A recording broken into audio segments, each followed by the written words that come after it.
Hey everyone, thanks for joining. This is Check Engine Lights Anonymous. I'm one of your hosts, Lee Taylor. You can call me LT. And on the other side, I've got Ollie Anthony. How you doing, Ollie? Pretty good, Lee.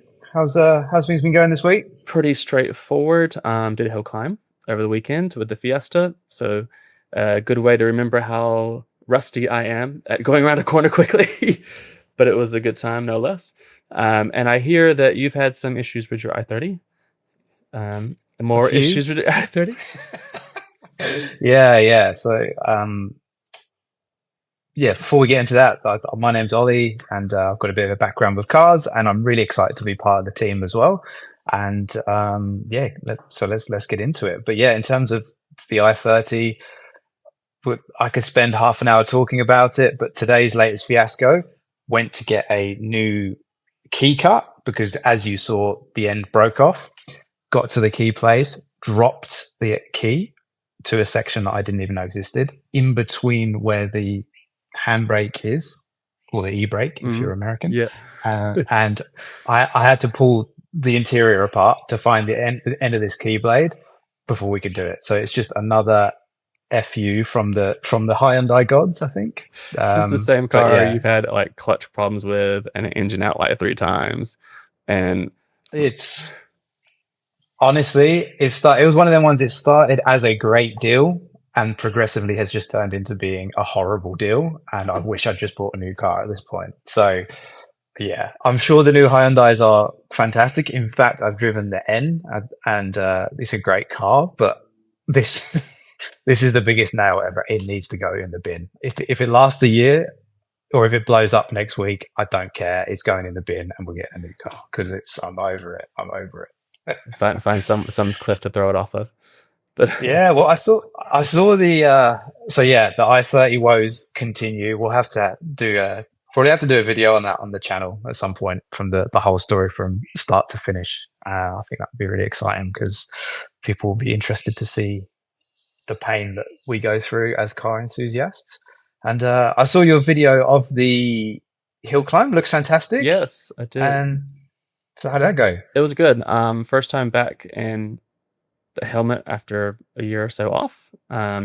So for those of you who don't know, I've spent the last 17 years of my life with the automotive industry, running around, including racing and instructing and a little bit of reviews that we're getting back to shortly. And finally getting the Fiesta up a hill climb and a competitive day, not just a testing or like a come and try day, was a pretty big deal because I did the come and try at the end of 24, hit the only sausage curb on mile law like a month later, ripped the hub out. And then it took me nearly a year to get the car fixed because parts were inevitable or hard to find, rather. And then both the dealers that I took it to, well, one of the dealers screwed up twice, and the third dealer, the third time, the subframe was ruined. So it took almost a year for the car to finally go up Collins Grove at speed, with really, really cheap tires on it still. So it was not. Yeah, how were the tires? All the tires were awful. It was it was the equal of being ugly, but there's a lot of screeching and screaming, so there wasn't much happening. But it was making a lot of noise about it, and I was getting outrun by a Kia C apostrophe D, and a Romeo Alfa Romeo Giulia, not the QV, just because they had better tires and Nankang stuck on the front. So I was happy that we got up the hill with no massive offs and that we remembered where all of our skill was, but I'm not so happy that I got beaten by 4 other cars. Oh So no, but look, I was actually thinking about this after I saw your message that came through, and like, just good on you for getting out there because it's a it's a big expense. It's quite scary when you do it because you can smash the things like subframes up. So it's good on you for doing it. Yeah, it's really good. It's really good. I think that at least here in South Australia, there's a couple of clubs that do entry level sport really well, and hill climb is one of those ones that I think is probably really good for people who are just trying to try out. I've been doing motorsport since I was old enough to reach pedals and steer anything in a general direction. But people who just want to give it a go, a hill climb's probably your best bet in here anyway. It's pretty low speed in comparison to most things, like circuit racing. It's pretty low impact on the car. You can go as hard or as soft as you like. Some of us tend to go a little too hard for our own good sometimes. And in hill climb, at least, any car is available. I mean, my class had a BRZ, the Kia Apostrophe C, my two STs, mine in the last gen, had the Julia, and there was one of those Peugeot RCZ things. Oh So yeah, it yeah. was a good mix of cars. And then there were other classes with like a Suzuki Cappuccino on stock, which is not a drink for those of you who don't know. It is a little key car about the size of my hand. And then all the way up to like full bore time attack Subarus and rally spec Focus RSs at the top. So there's a massive mix, and I definitely recommend finding a sports car club that does hill climbs like this. There are hill climbs like Wollonga, I think, and Mount Gambier, which are big, high-speed hill climbs with lots of guardrails and occasional cliffs. That's probably more intimidating. But something like Collins Grove, I think there's one up in Victoria. The name is kind of gone at the moment. Is good, and it's probably as close as you would get to like autocross in the States, which is what I started on as well. So it's great for car control. Yeah, well, the hill climbs are massive in England, as you can probably imagine. I But thought you were really flat in England. It's just perfectly flat land, right? oh, definitely not. Definitely not. Yeah, the county I'm from is Essex is very flat, but yeah, a lot of them. There's lots of hill climbs in England, but it's kind of got this association with old people a little bit in England. So it's just like you don't really go and do that. You'd go to a track day or whatever it would be. But yeah, over here, I just didn't even think about it over here, and there's a few near me too, up in Queensland in Brizzy. And yeah, you've opened my eyes. Maybe I'll give the i30 a run out. Yes, if you can get it started first. Yeah. Yeah, if we can get it started first, that's fair. Well, if it's at the top of the hill, that's fine because you can bump start it the whole way down, right? There's lots of opportunities. You gotta get the key. You gotta get the key in it though. Yeah, we'll go to get keys. Well, I've got two of those now. At great expense, I might add, but I did have a very wise gentleman I used to crew for in the States tell me one time the key to winning a race is getting started, but in your case, it's actually the key. That's the key to getting started. Is the key to getting started. Correct. That is right. So we have two of those now. We're well covered. That's good. But yeah, it needs to go in the bin. I can't believe that car. Crazy. Well, it might be a good Lemons run. We'll have to maybe it's a manual, right? Maybe we can make it into a Lemons car and bash it around for variety or something later in the year. That sounds pretty fun. That sounds fun. Definitely. I mean, it's one way to kill it. Yeah, but it's a diesel as well, so it's fine. I mean, we'll get great mileage. Yeah, I know, and it probably won't die because it just seems to be bulletproof, the actual motor, but just everything around it is just disintegrating. So, yeah, typically how it goes. Cool. Well, while we're here, I figure we talk about some of the news we had during the week, car-wise, and both of us are absolute crazy petrol heads, and there are some polarizing opinions in the car world about certain brands and their styling choices. So I'll start with the easy one, which is Mazda. So Mazda recently came out with the new Mazda 6e, and that one has also spawned the CX-6e, which is their SUV version. Now, I don't know if have you seen this yet, Ollie? No, I am currently on Google looking at it though. So first impressions. Yeah, go far away once you get it up. It is a good looking thing. I've got it up on my other screen. I have one worry about it though. It's electric. Actually, no. I will be, if I have to be pro-electric in this podcast, I will be pro-electric. But I will be very specific about how I'm pro-electric. Because I think there's brands that do it really well, and I think there's brands that absolutely shockingly shit at it. And so that's going to be and Mazda is somewhere in between. We've been really lucky with Right Lane over the years. We've had a ton of Mazdas on hand for test, and I'm hoping we'll get some more. And so this one might be the ones that we end up with later in the year. But they always look good. They always drive really, really well. But I have a worry with this one. Go on, tell me your worry first, and then I'll get into it. The screen's over to the side, and it looks like it, from what I can see in the video, in the photos, it looks like it just has a heads-up display in the front, which, knowing Mazda, they'll play the spec game, and the bottom two series will have no heads-up display, so you'll have to drive like this the entire time. Or Tesla-esque. yeah, and it's weird. It just feels weird.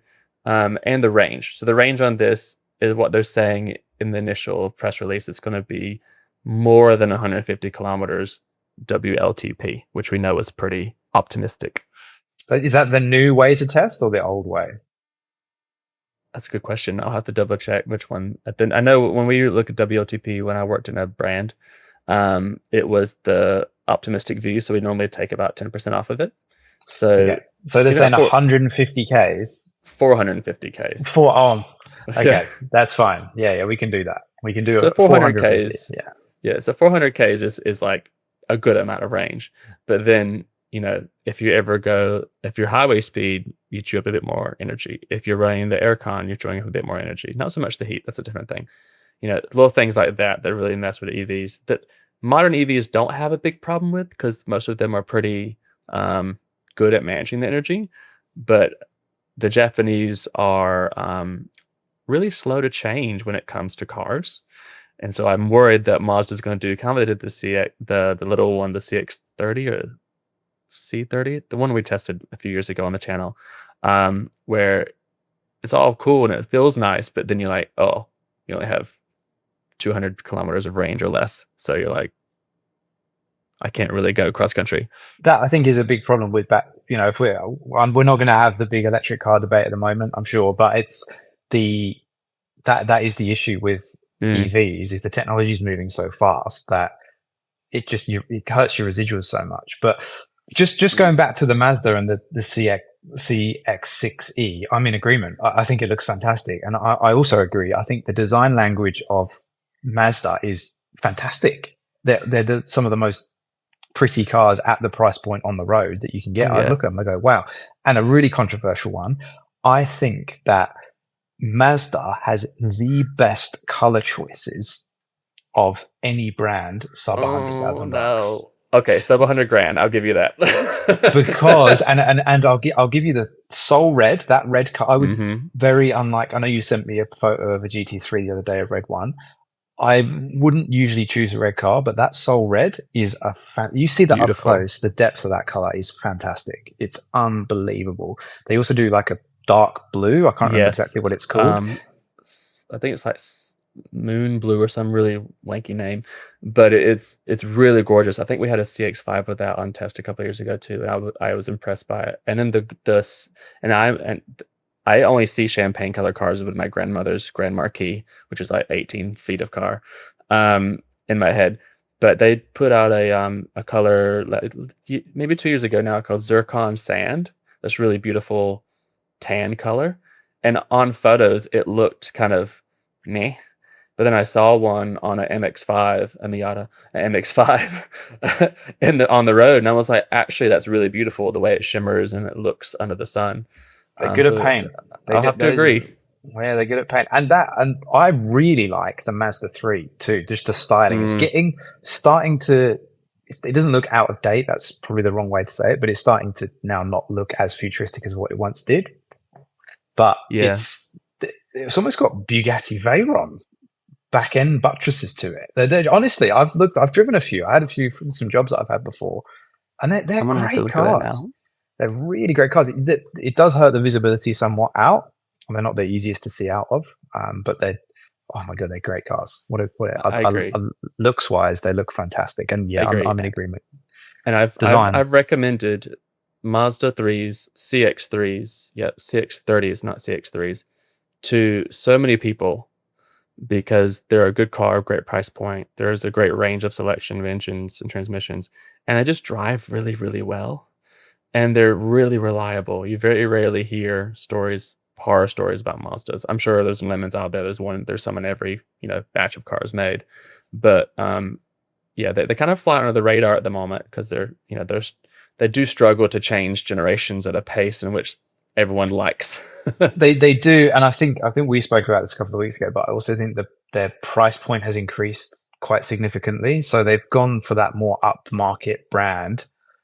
And it's priced them out of certain demographics that they were in before. Like we're getting really technical and boring here, but like that's that's the reality of it, isn't it? Is they've gone a bit more upmarket, but they don't have the Mercedes, BMW, Audi badge to back it. It's not them. You know, the product reflects it, but Yeah, I still yeah. think, they have the best color choices under 100 grand. 100% agree. Also think they have some of the best interior design and initial quality choices of any Yes. brand. They just feel Mm. really premium, even in Yeah. their like mid-tier car. So I think that was a smart for their move, but maybe not in our market in Australia because it just doesn't. They don't have the cred. But making a segue here, who does have the cred when it comes to colors and premium materials is BMW. Now, before we do any crazy reveals, what did you feel about the last BMW's face, the last 3 series? I mean, I just go back to that meme of, they look at iPhones. Remember they started getting longer? I think it was like the iPhone 5, the iPhone 6, and it just got longer. I think, and then I just see do you know the meme I mean with the BMW? If we've got it, we should put it up on the screen. And then the BMW's grills going from the E36 to the G80, which is, if you don't know, is the sort of early 2000s up to the most recent BMW. The grill's just getting bigger and bigger on the memes. Um, I, I feel yeah, like the G series cars are bucktooth beaver BMWs, is the way they were described to me one time, and I cannot unsee that now for some of them. But the through 3 series debuted in Munich last week, and the Neue Klasse has been shown off with a new front end, and I really like it. yeah, I'm with you. I'm actually, I yeah, me really too. like it. Yeah, I think we're getting dangerously close with these lights on the front Mm, to overdoing it. Not even necessarily just with these, but all brands are just going a bit crazy. And yeah, it's got sort of older esque. That's the old style design language within the mm-hmm. lights. It Yeah, it's looks very like cool. an old 2002 from the mid to late 70s. So BMW 2002. So it was the little two-door. I don't know if you Hmm. guys remember those. Yeah, I know the Koenig. Um, Yeah. one of my roommate in college had a 73, that his little play toy runaround car, and I had a 944. It's a very different era of Lee. They're very cheap in the States, and they're not 30 grand 944s like they are in Australia. Um, and yeah, as soon as I saw the front of that car, even in the prototypes they had putting out, earlier this year and last year, I was like, I can see 2002, the first 5 series, that sort of feel across the front of the car. And I like the way they've done Well, with the hang proportions hang as on. well. I'm really sorry to interrupt. What is that steering wheel? I was getting to that. If you're watching a video here, what we can see, all I can describe is a square steering wheel. The Or alignment's off. It looks like it's over left hand over or right hand over somewhere, and it's just the alignment is off. Like the spokes are in the wrong I, place. I'm not okay with that. I'm not either. So BMW, if you ever get to listen to this episode, I love your cars. I love the styling of your cars. I wouldn't say I'm a BMW fanboy because I judge you pretty harshly against everyone else, but your steering wheels for the last 10 years have been horrible. Well, I what? like some of the designs, but they've either been too thick or they've done crap like this where they look like they shouldn't be there. And I've read that the steering wheel actually feels natural in the hand, but it doesn't look very natural. What's this? I think if you took the top spoke out, it looks like they've just, when you're a kid and Yeah. you draw a butterfly half of one and you go like this and fold it, and then you pull it. Maybe I'm being too harsh there, but No, I think you're right. that top part. If you remove the centerpiece, it's actually fine. It's just Yes. Yes. what is yeah. And do you know what they've done really well too? Back to the Mazda conversation, is I like that integration just underneath the bottom of the windscreen. So again, if you're not looking at this on video, what they've done at the bottom of the windscreen is put a small strip with, I'm guessing it's going to be key driving information, maybe rev counter and speed and fuel and maybe Yeah. So direction. that's the new panoramic iDrive. So It's iDrive in the big screen fantastic. in the middle, and then you've got the top layer across the dash where they'll have digital information, and it does run in this particular spec, the i350 xDrive, the electric one, across the dash all the way across, which is a pretty cool feature. I think that's really smart for any brand to have that sort of stuff for the passenger as well at eye level, because you're not going to get car sick as easily. And no more of that, massive 16:6 screen across the entire 3 compartments, which feels like you're just sitting in front of a computer monitor. And another thing that BMW has done really good here, and they've done really well in the G series, and the new 5 Series and the new Sub 5 is all the ambient lighting integration. I can Right, see the that, and lighting yeah, looks that looks great. so beautiful in a BMW, and even like a Mercedes and Audi, they've come out, all the Germans have really leaned into that, and it makes the cars feel like a really special place to be. Um, and they flash them like you open your door. If you've not been in a modern G series, you open the door, the lighting on that door will flash red in that corner until you close the door. So it is telling you what's going on. I think it's the Audis now, the new Audis, the indicators appear in the peripherals of the dash instead of on the cluster alone. So you turn around into your own, we got a little strip going off against one side. So I think they're getting really creative in how they interact with the driver and cue certain things when you're driving, but also it looks really cool Yeah, when you're I'm at the with you. wheel. And again, my favorite thing about BMWs, and something that I always talk about, is the seats. They do Mm, seats, and maybe I sound so old, but they have the best seats. And a lot of car brands get this wrong, but the bit on the base of the seat where it extends out. I feel like BMWs just yeah, have they really just have you that driving position nailed. They're so good at it. that's just that's just for all the crumbs from your McDonald's or your 100%. bread in Yeah, the I keep car. them for It's right. later. You found it, yeah, all right there in that one little packet, like this little taco holder. you, Yeah. you pick up Taco Bell and you set it in the side. You can be as much as I love BMW, I'm not class. No, that's brilliant. And look, yeah, I drove a G80 a few years ago, and it was a 330. It was white over red interior, and I've loved that car. I mm, still remember the mm. drive of that car, the way it drives, the way you sit more like you're in a more racing car, so sort of lower, and they just got that nailed. The way those things drive, they're fantastic. Um, so I yeah, think the no, steering wheel still hold them down though, because even in the M cars, you've got that fat steering wheel, and I use my Fiesta as a kind of a gauge for steering. The Fiesta ST I've got a Mark 8 is probably peak electronic assisted steering. It is super sharp, it's super quick, it tells you everything you need to know, but it's electronic, so it's a little bit weird at times, but you get most everything. And the steering wheel is the correct width. It's not about size, it's how you use it, gentlemen. So like you want to grab onto something that's worth it, not something that doesn't tell you anything. You get in a 400 horsepower, 500 horsepower of what, 350 kilowatt. I can't do the math in my head right now. M car, like a M3 competition, that's an absolute animal. You cannot feel what the front wheels are doing through the steering wheel. You can feel it through your butt, you can feel it through the chassis, you can feel it through the pedals, but you cannot feel it through the wheel, which to me is a missing piece of the puzzle.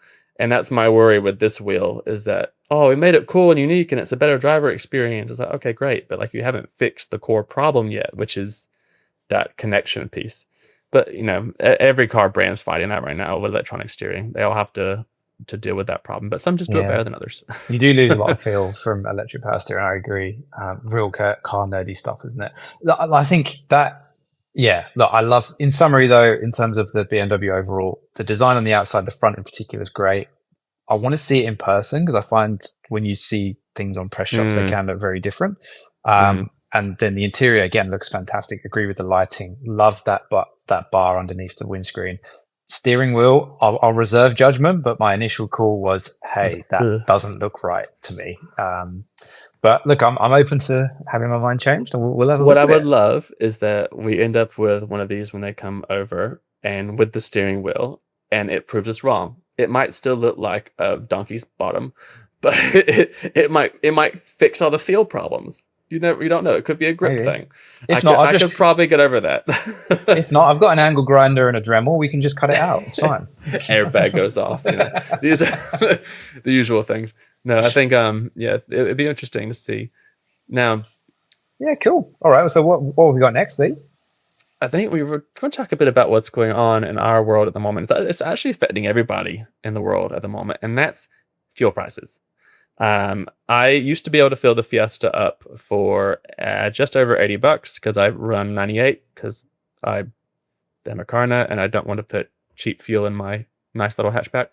Um, and I filled up before the hill climb, or sorry, I put half a tank in before the hill climb on Saturday, and $50 didn't even get me half a tank. it was $2.90 for 98 in a gas station that's usually a bit cheaper. So, and diesel I saw today driving around was $3.28. So it's Wow. just soared in the last few days. And we don't need to talk about the politics of it all because we all know what that's coming from. But, I think you said you had some interesting thoughts around how the fuel system and fuel price issues are going here. Yeah, look, there's a, like, you're right. There's a lot of politics that are involved with it, specific to here, Australia, and in Australia, people I feel worse for are regional Aussies, because at the end of the day, like, they need fuel to get around. But I've got friends that live quite remote, and they have no choice. They have to pay the money, and that's it. So I don't know about you guys, but I'm really lucky because we live with public transport around the corner. I've got a push bike. We don't need a car if we don't, whatever. But yeah, the reality is it could impact our food supply, is what they're saying at the moment, which is quite scary, to be honest. But yeah, in terms of, I think there's been a demand issue that's really driven up particularly diesel prices, and then you've got these people panic buying, a bit like what we did toilet paper a few years ago, which is crazy. But I'm a statistics guy, so I'm very analytical. That's because that's part of my day job. And what I saw is that for every $10 a barrel oil goes up, that's US dollars, it means we add about 10 cents to our price at the pump. That's rough maths of how it should be. So dollar at the moment, a barrel is, call it $110. Before all of this happened, it was about 65, something like that. So what's that? 50 cents more. So why? So really, we should be sitting around $2.10 for fuel, and we're up at, like you've just said, Lee, we're up at over $3. So what's going on? Um, and yeah, that's it starts to me. It raises questions of this: is there profiteering going on? And we're getting into political issues now, but it's something's wrong somewhere, right? Um, Yeah, and it makes a good point. The political issues. I don't want to talk about the war on the podcast, but the stuff at home is quite interesting here in Australia, and the way that fuel calculation is done here is different as well, because there's a fuel excise tax, there's some other things, road use in there, and it also kind of goes back to this big push around EVs as of late. But the use case doesn't really, for a full electric, doesn't really work for rural Australians. If you're driving more than 100 Ks every day and you need to be off road in the bush a bit, or you need to tow a trailer every day, or things like that, they're not quite there yet. So there's a barrier that already exists. On top of that, they're quite expensive still. I mean, EVs still hold a premium here for the ones that would do that sort of work.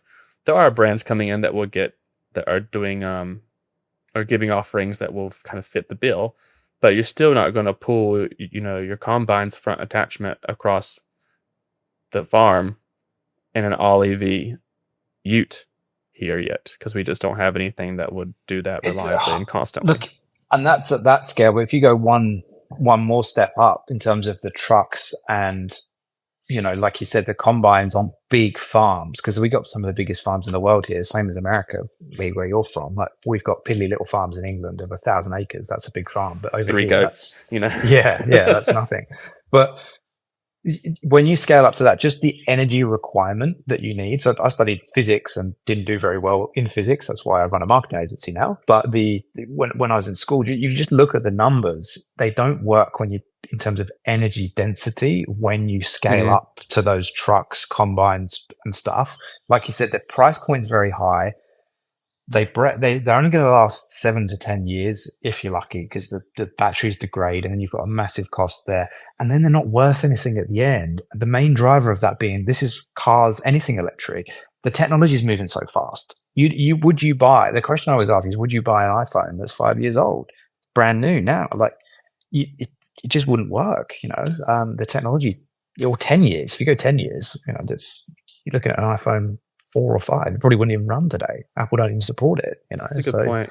It's a good point. I think there's a shift happening in the industry, and I've spent my entire career on the OEM side, minus my adventures off into consulting that included right lane, and back independent again. And it's like Industry is struggling with that too, I think, particularly in Australia, where rural is a big piece of the market. We've got to do something for climate change. We've got to make a shift somewhere to make sure we don't boil ourselves off the planet. But there's also the practicality of the middle ground. So that's Um, the thing that's not spoken about, because I'm in agreement too. I mean, fantastically, we talk about it a lot. We've got some of the biggest rainforests and carbon sinks in the world here. As a country, we're probably past net zero if you actually do the maths. I don't know, I want to look at it, but we're but not. does that mean but does that mean we should do nothing about it? No, I'm that's I'm in agreement there. But there are, it's the rubber meets the road at some point, and pun intended. So it's Well, I think there's an interesting point here, and it's in my opinion, it's on the government for this. And so new vehicle emission standards came in this past year, NEVIS, and they pushed that through without a lot of consultation on the industry. Now, there are going to be brands that don't want anything like that because their biggest seller is diesel utes. They're cheap to make, they're easy to get, the profit margins on them are huge. And a dealership would rather sell a Triton than an Outlander PHEV every day of the week because they're going to get literally thousands more for a Triton. That's just how the business model works. But then the government shifts the movement to go, we need cars to be under a certain emissions control or a certain emissions level, which means your diesels are going to be higher penalties against, and the automakers don't want that. But they haven't done any work with the manufacturers to let them know, hey, you have a 4 or 5 year window to make a change, because that's how long the engineering cycle takes to do the changes to make sure we can offer something that the people want that then will actually meet the emissions requirement, or we can bring something over from Europe. Now, that makes sense, the European portion, right? We sell a car in right-hand drive for the UK. Why can't we sell a car in right-hand drive for Australia? We got an electric model in the UK. Well, Australian design rules says no. So it can have an EU sticker. It can leave the UK on a UK plate, drive its happy little butt all the way down the bottom of Italy, get on a ferry, go to Sicily, go to Malta, get back in Spain, and come all the way back to the UK and be legal the entire time. But the car wouldn't be legal if it landed in Australia because our design rules haven't changed to a way that allow a EU vehicle to exist here. So when they put the Nevis forward and that came into play, all the brands are like, well, some brands were better than others. BMW's new 3 Series will have apparently 100 kilometers or 900 kilometers of range, which is incredible.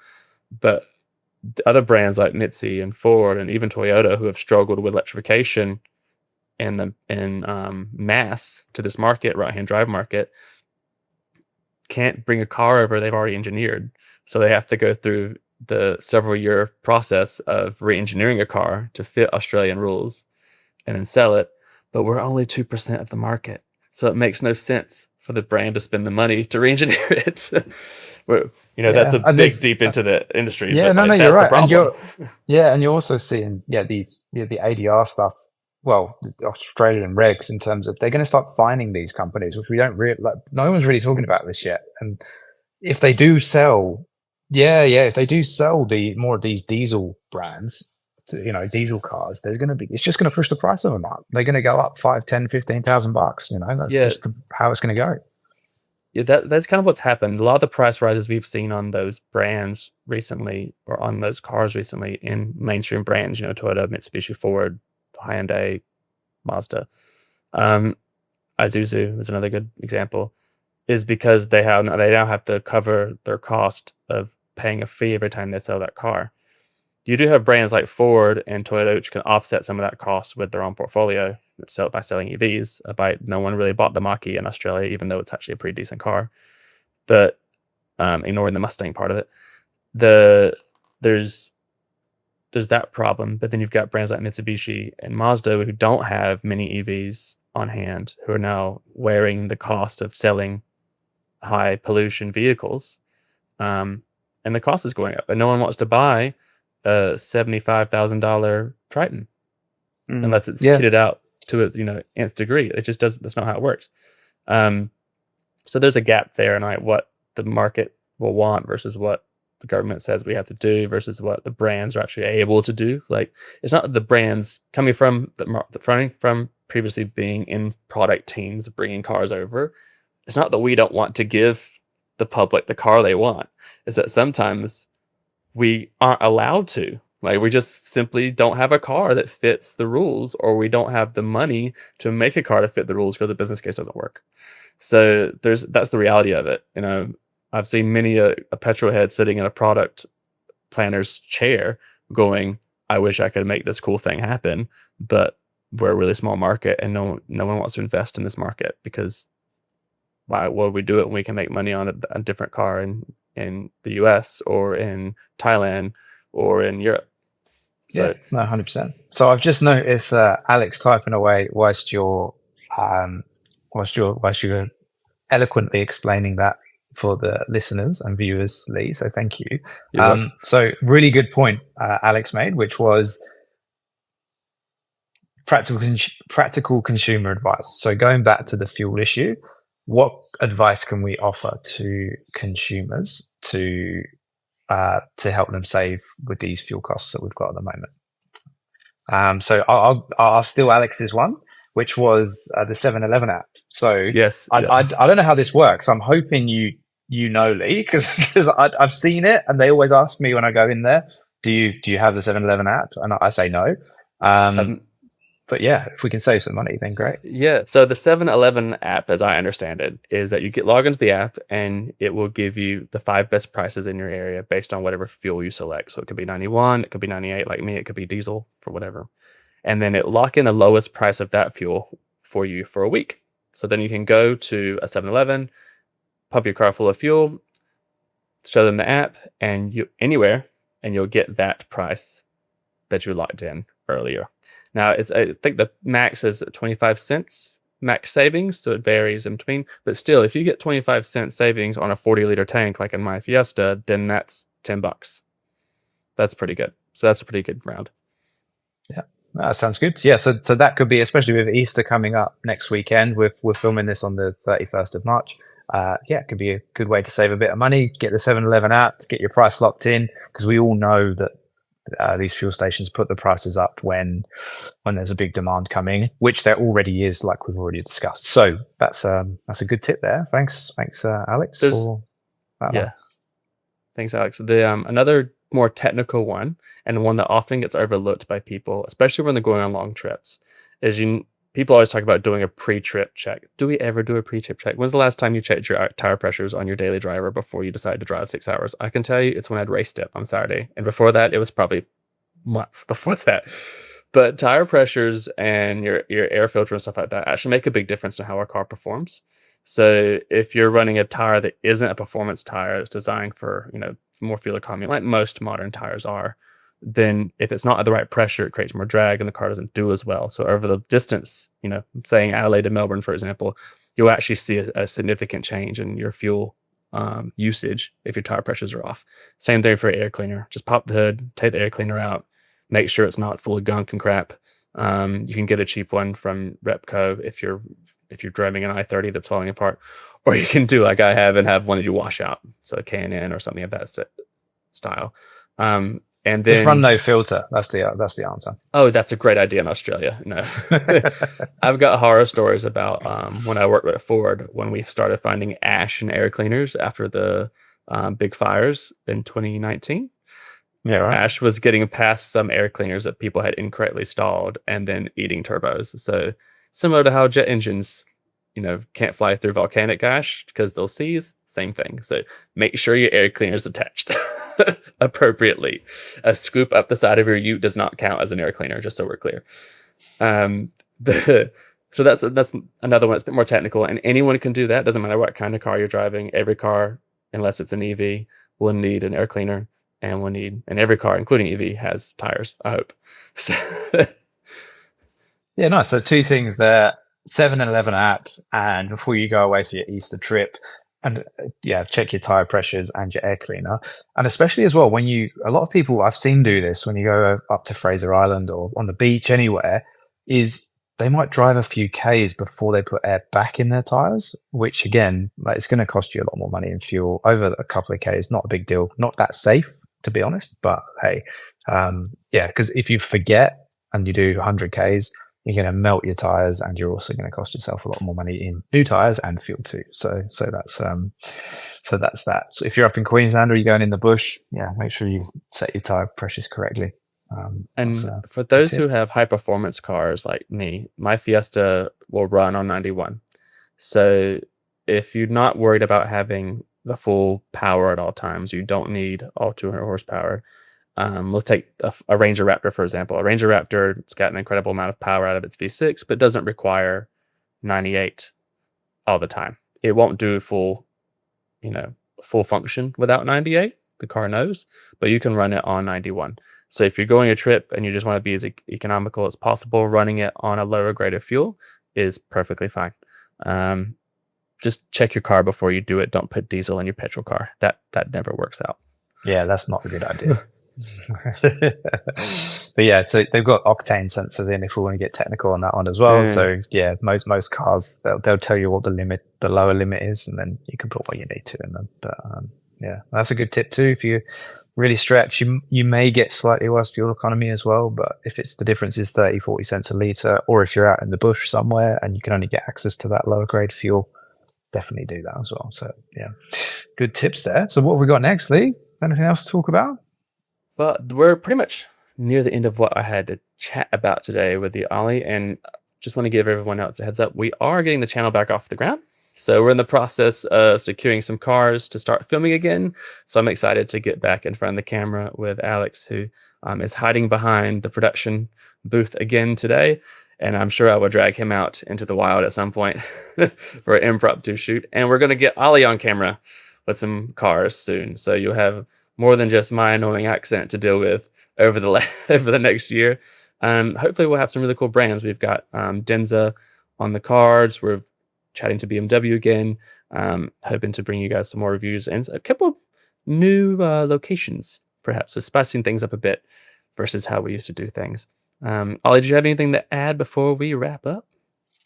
No, just really excited to be a part of the team and get some shooting done. And look, just to everybody out there, if there's anything that you want to see, we're open to ideas too. Shoot us either drop a comment down or shoot us out a message, and yeah, we'll see what we can do for you.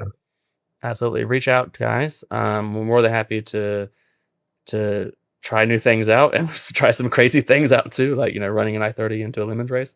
So by all means, give us all the ideas. If there's something you're curious about, car wise or even industry wise that you're curious about, shoot us a message. If we don't know, we'll try our best to find out, or maybe bring somebody on to have a chat about it sometime. But otherwise, that adjourns this particular meeting of Check Engine Lights Anonymous, and I'll see you guys next time.